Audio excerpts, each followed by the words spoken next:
Yeah, I'm playing a little place in Larder Lake, Ontario. We just finished the contract, and I was going to.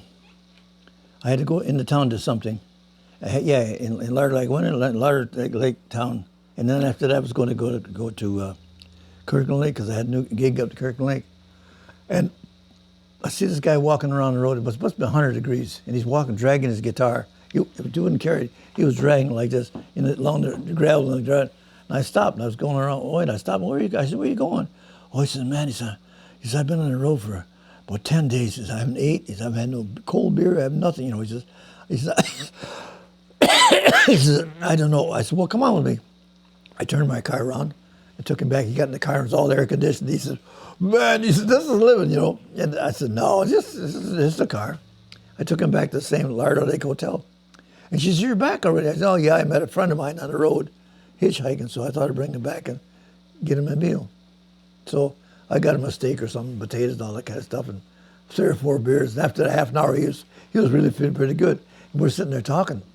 So she says, I'm going to need somebody next week. She says, you're leaving. She says, I haven't found anybody yet, but she says, if he plays, she said, I'd like to hire him, you know. And so Tom's kicking me on the table. Man, take anything. He's not going to have some. He said, I've got nothing. He's kicking me under the table. I said, well, Tom, look, he's on his way to Toronto, but I says, well, you know, if you give him $80 a night all week, plus his room and board, he'll stay and work for you, you know. And Tom wrote a lot of songs, you know. Excuse me. So she says, okay, I'll do that. So I left. I didn't see him for 20 years. Meanwhile, he's a big star. And so I was back in St. John. My wife says, you know a guy named Stompin' Tom Connors? I said, I know Tom Connors. I don't know Stompin'. She showed me the picture. I said, oh, yeah, I know. She says, well, he's playing at the Fredericton at the Playhouse. He says, you want to go outside and see him? I said, okay. So we drive down to see him. And I used to carry a camera. I was a camera nut then. And I was all dressed up, and I got my camera, and I'm like Hollywood, you know. And I walked to the stage, and I walked on to take pictures. But I didn't cock my camera after a couple shots, and he started laughing at me. He says, you missed me. He's half drunk, you know. And I stopped waiting. He's laughing, and the whole place started laughing. 6,000 people were all laughing. So I said, Tom, I said, I haven't missed you since Larder Lake, Ontario. He stopped the show and says, man, he says, I know that voice. He says, that's Long John Baldry. I shook my hand. He said, oh, wait a minute. Oh, he said, I know he is. He's that, ladies and gentlemen, that's Big John. This is the guy that picked me up, did this for me. I said, Tom, shh, don't talk about that. You're the star now, man. I'm just a guest. He talked for about 15 minutes just about me. And then after that, he wrote in his book, it's in his book, you read his book, the early times you'll see about me picking him up and all that kind of stuff. It was good. It was a good experience. I do it, you know, anybody down now, I'd do it anyway.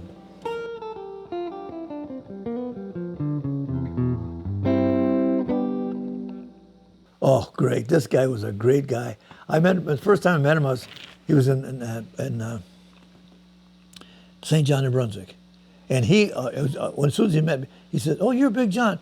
You used to play with my sax player. Oh, I said, oh, yeah, Big Joe. Yeah, he told me about you. Well, he told me a lot about you, you know. So he invited me backstage. So I had my manager then, I had wrote a song about him. I dedicated it. Did I give you a copy? I don't know if I did. Anyways, I wrote a song about him and dedicated it to him.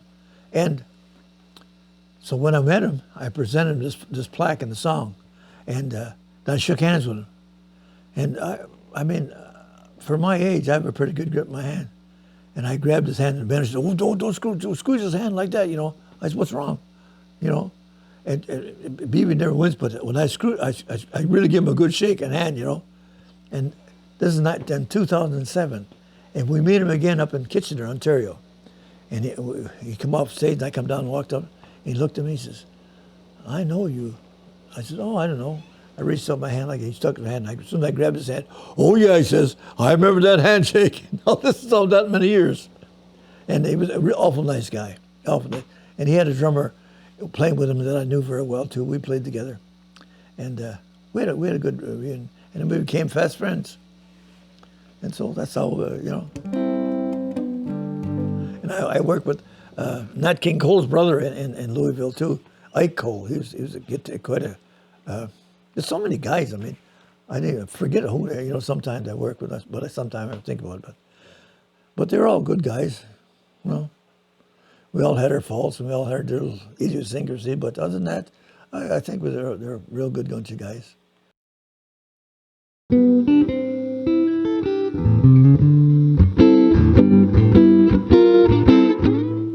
Well, I'd say you got to learn your craft.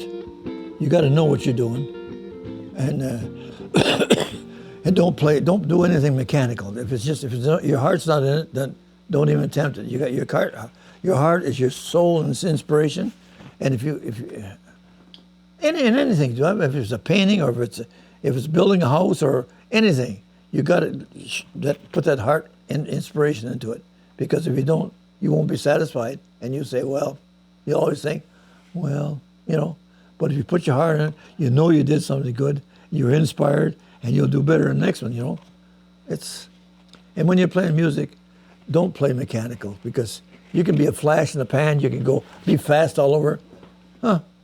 So what after, but it's all a lot of flash, but everybody's not feeling what you feel. Well, if you sit down and you play it, and you feel it, and then the people's going to feel it. And it's just gentleness.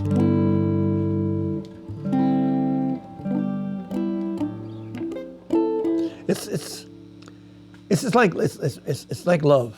Love's got to be sincere, or it don't count. Phony love or anything phony, it just takes away the inspiration, takes away the truth and all that kind of stuff. I try to tell them.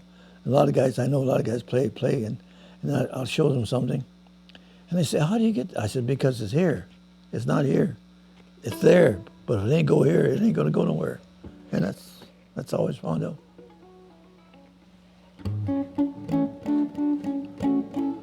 And I appreciate you guys coming down and doing an interview like this. And God bless each one of you. Sound to go? Yeah, okay.